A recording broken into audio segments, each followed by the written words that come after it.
안녕하세요. 결혼한 지 14년 차에 아이들을 키우고 있는 40대 여성입니다. 제 정신 나간 시동생하고 동서 얘기 좀 하려고요. 막말로 그 두 XX 때문에 열받아서 이렇게 글까지 쓰게 되다니 지금도 치가 떨리네요. 지금 돌이켜 생각해보면 뭐가 그렇게 좋았는지 남편하고 결혼할 때 이것저것 재보지를 못했어요. 굳이 변명을 하자면 제가 워낙에 어려서부터 어렵게 살다 보니 탈출구를 찾고 있었던 것도 같고요. 그런 와중에 6살 많은 남자가 내가 너무 좋다지 돈도 많이 번다고 하지. 그러니까 마음이 기울었나 싶기도 하네요. 그리고 실제로 결혼하고 몇 년은 정말 행복했습니다. 남편이 따박따박 가져다주는 월급으로 살림 꾸리고 애들 키우는 재미가 있었어요. 그렇지만 그런 행복을 온전히 누리지는 못했는데 그때는 그게 우울증이란 생각은 못했지만 아무튼 이 행복이 언젠가 깨어지지 않을까 하는 막연한 불안감이 있었거든요. 그리고 아니나 다를까 첫째가 초등학교에 들어가던 시기에 남편이 직장에서 잘렸습니다. 원래 성격이 저한테 미주알고주알 말하는 사람이 아니라서 저도 어쩌다 잘렸는지는 지금도 몰라요. 하지만 회사가 어떻게 자기한테 그럴 수 있냐며 분통을 터뜨리는 모습을 보곤 뭔가 억울한 일이라도 있었나 하고 저 혼자 추측만 할 뿐이었죠. 그리고 다행히 제가 그래도 모아둔 돈이 얼마간 있었어서 남편에게 빨리 새로운 직장을 구하라고 채근하는 대신 이제껏 당신 열심히 살았으니 조금 긴 휴가를 받았다 생각하고 휴식을 좀 취하라고 했습니다. 그땐 그게 현명하고 배려심 있는 아내의 모습이라고 생각했으니까요. 그런데 지금 생각해보면 괜한 소리를 했던 것 같아요. 직장에서 그렇게 나와서 사람이 바뀐 건지 원래 그런 사람이었는지는 모르겠지만 어떤 일이라도 시작을 해야 돈을 벌어오고 할 텐데 세워라 내워라 하고 술만 퍼마시고 도통 뭐라도 해보려는 생각이 없는 사람처럼 시간을 보냈거든요. 결국 저는 남편에게 언제까지 그러고 살 거냐고 재산이라고 해봤자 얼마 되지도 않는 돈도 이제 거의 다 바닥났다고 정신 좀 차리라고 했어요. 그랬더니 남편이 저더러 너도 나가서 돈 벌어보랍니다. 남한테 아쉬운 소리 들어가며 돈 버는 게 어디 쉬운 일인 줄 아냐면서요. 황당하고 어이없었죠. 결혼 전에는 저도 남편만큼 큰 회사는 아니었어도 직장에 다니는 평범한 회사원이었거든요. 그런데 자기가 먼저 자기는 아내한테 내조받고 싶다면서 회사 관두라고 자기 혼자 벌어서도 먹고 사는 건 지장 없게 하겠다며 호언장담을 할 땐 언제고. 이래서 여자도 능력이 있어야 된다고 하는구나. 정말 별의별 생각이 머릿속을 스치대요. 그래서 남편더러 알겠다고 나도 나가서 돈 벌 테니까 당신도 내일부터 당장 일자리 알아보라고 했어요. 그런데 제가 말은 호기롭게 했는데 생각해보니 애들을 맡길 곳이 마땅치도 않고 일을 어쩌나 싶었습니다. 그래서 일단 어머님께 연락을 드렸어요. 평소에 저희 애들을 예뻐하시기도 했고 제가 평소에 어머님께 잘해드렸거든요. 그러니 이번만큼은 어머님이 저희 사정을 좀 봐주지 않으실까 하는 기대가 있었죠. 그런데 어머님은 하루 종일도 아니고 아이들 학교만 어머님 집으로 시키면 안 되겠냐는 제 부탁을 아주 단칼에 거절하셨습니다. 네 애는 네가 키우라면서요. 틀린 말씀은 아니었지만 너무 야속하더라고요. 참고로 친정부모님께서는 저희 집에서 4시간 이상 걸리는 곳에서 살고 계셨습니다. 그러니 한마디로 물어보나만 한 상황이었죠. 그래서 결국 저는 집에서 하는 일을 알아보다가 온라인으로 장사를 시작했습니다. 제가 뭐 딱히 손재주가 있는 것도 아니고 해서 중국에서 이것저것 사다 팔았는데 그게 생각보다 일이 어렵지 않고 이윤도 괜찮게 남더라고요. 그래서 첫 달에는 100만 원밖에 못 벌었지만 이후로 조금씩 늘어서 1년이 지났을 땐 그래도 달에 3,400은 벌기 시작했습니다.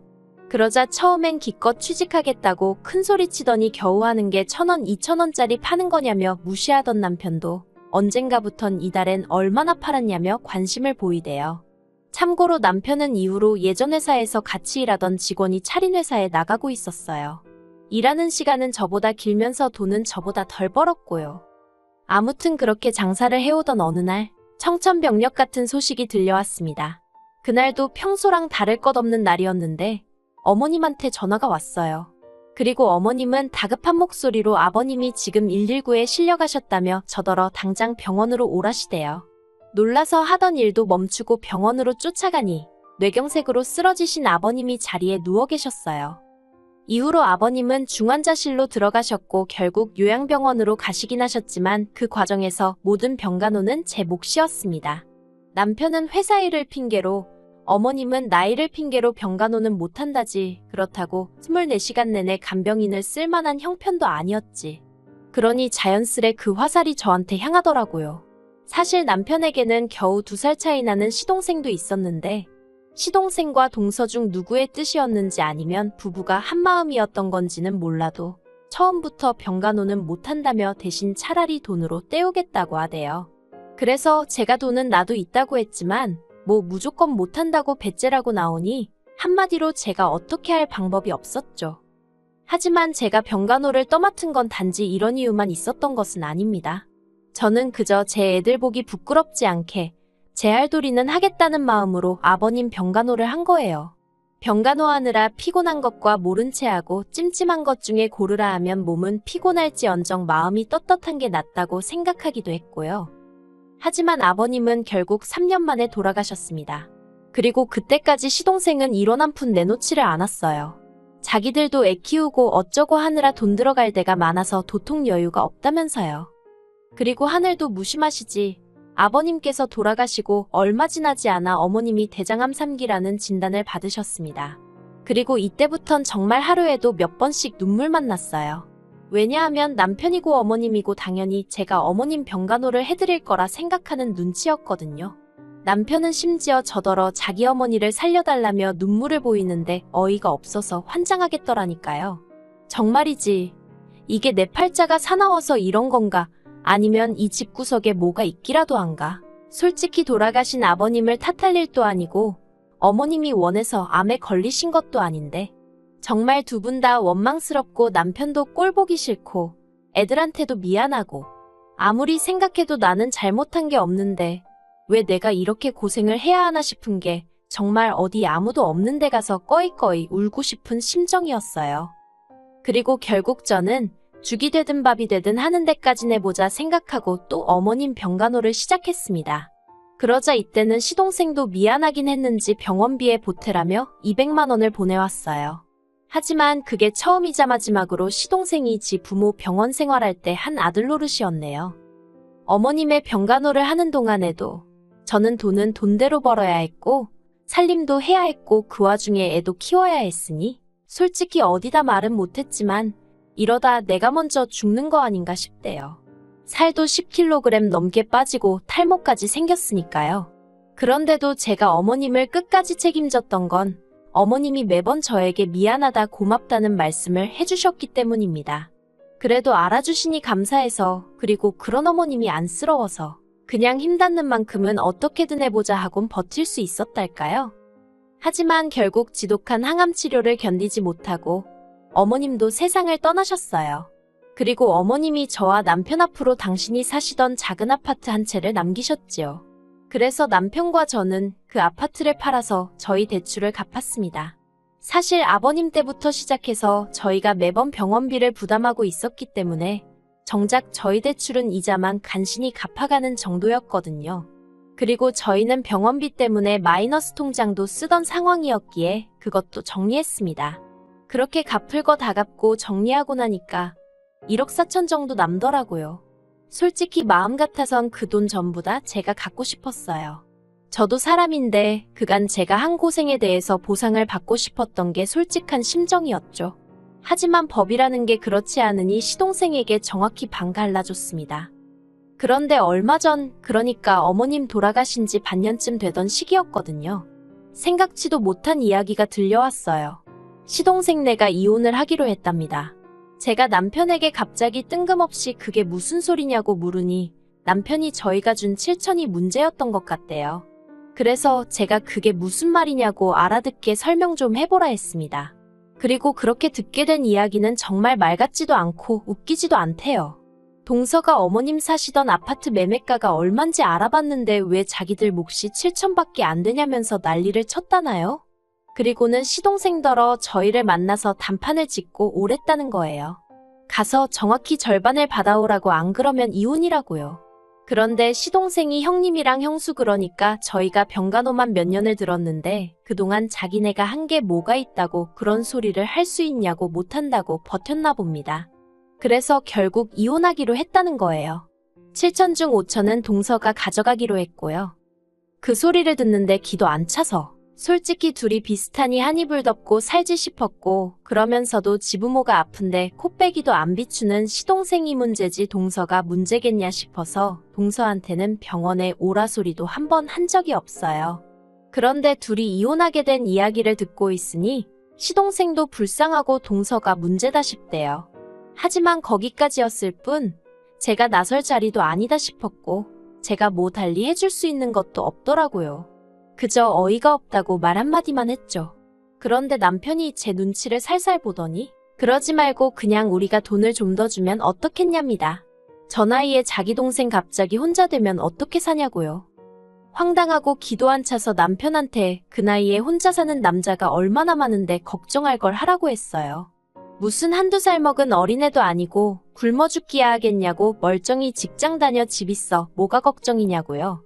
그랬더니 집도 동서한테 뺏기게 생겼다면서 어쩌면 좋냐고. 그래서 제가 등신마냥 그걸 왜 다 뺏기고 있느냐고 밥그릇은 알아서 챙기라고 한마디 해버렸습니다. 하지만 남편은 계속해서 저더러 돈만 좀 더 챙겨주면 이혼은 안 할 것 같은데 어떻게 안 되겠냐고 저를 조르는 거예요. 결국 듣다 못한 제가 남편더러 동생하고 나란히 손잡고 이혼남 되기 싫으면 조용히 하라고 했어요. 그런데 어이없게도 동서가 저에게 직접 연락을 해왔습니다.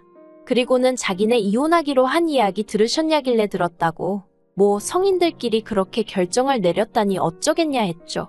그랬더니 저더러 한다는 말이 뭐 느끼는 바가 없냐입니다. 그래서 제가 느끼는 바 있었지. 동서가 참 무서운 사람이구나 그걸 느꼈어. 하고 한마디 쏘아붙였어요. 그랬더니 자기는 제가 더 무섭다며 어떻게 어머님 아버님 재산을 멋대로 처분할 수가 있냐면서 그깟 7천만 원 뭐 이거나 먹고 떨어져라 하면 자기네가 떨어져 나갈 줄 알았냐입니다. 그리고는 한다는 말이 자기가 생각을 해봤는데 분해서 도저히 안 되겠다면서 이혼 안 하고 저희 부부랑 싸울 거래요. 싸워서 자기 몫은 찾아가겠다나요?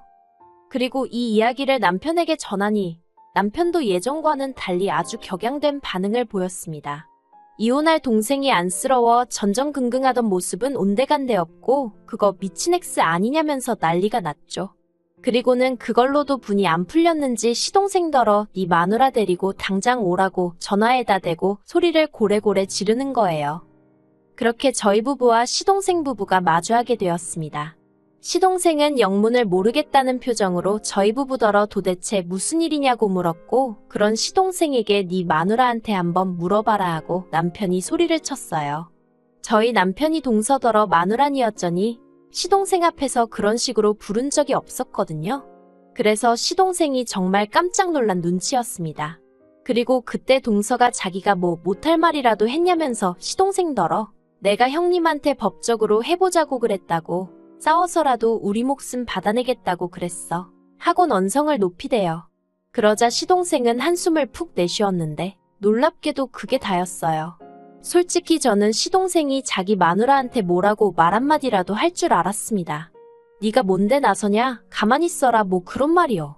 그런데 시동생은 화를 내기는커녕 저희 남편더러 그래서 지금 자기더러 어쩌라는 거냐고 무슨 애도로 이런 자리를 만든 거냐고 짜증을 내기까지 했죠. 역시 서로 비슷하니 한 이불 덮고 살지 않은 제 생각이 맞다 싶었습니다. 그리고 그런 시동생에게 남편이 네가 사람 자식이 맞냐면서 기어이 주먹질을 하려는 걸 제가 간신히 말렸어요. 혹시나 나중에 법적으로 정말 다투게라도 되면 괜히 트집 잡힐 일이나 생길 것 같단 생각에 본능적으로 남편 주먹을 낚아챈 거죠. 남편은 분을 삭히지 못하고 씩씩거리며 시동생더러 어디 한번 마음대로 해보라고 욕을 퍼부었고 그러자 시동생이 조금 전 기세는 온데간데 없이 아 진짜 형 한 번만 좀 도와줘. 정말 내가 이혼당하는 꼴을 봐야 직성이 풀리겠어 하는데 남편이 당장 눈앞에서 꺼지라며 네가 원하는 대로 법대로 해보자고 그러대요. 하지만 그 일이 있으므로 소송을 건의어쩌니 하더니 집으로 종이 쪼가리 한 장 오는 게 없었습니다. 대신에 어처구니 없는 소식이 들려왔지요. 한통 속인 것 마냥 굴던 시동생 부부가 이혼 소송 중이라고요. 속사정이 정확히 어떻게 된 건진 모르겠지만 시동생이랑 동서가 서로 탓을 하고 있다나요. 시부모님 생전에 시동생이고 동서고 뭐 한 게 없으니 법적으로 재산 가지고 다퉈볼래도 답이 안 나온다 싶었던 건지 뭐 아무튼 저희야 그쪽에서 어떻게 나오든지 간에 이번엔 형제고나 발이고 한번 제대로 붙어볼랬더니 웃기지도 않네요. 사람이 사람 도리는 하고 자기 권리를 찾아야지. 정말이지 그런 심보로 살면 언제가 됐든 벌 받는다고 그 말 한마디 해주지 못한 게 한입니다.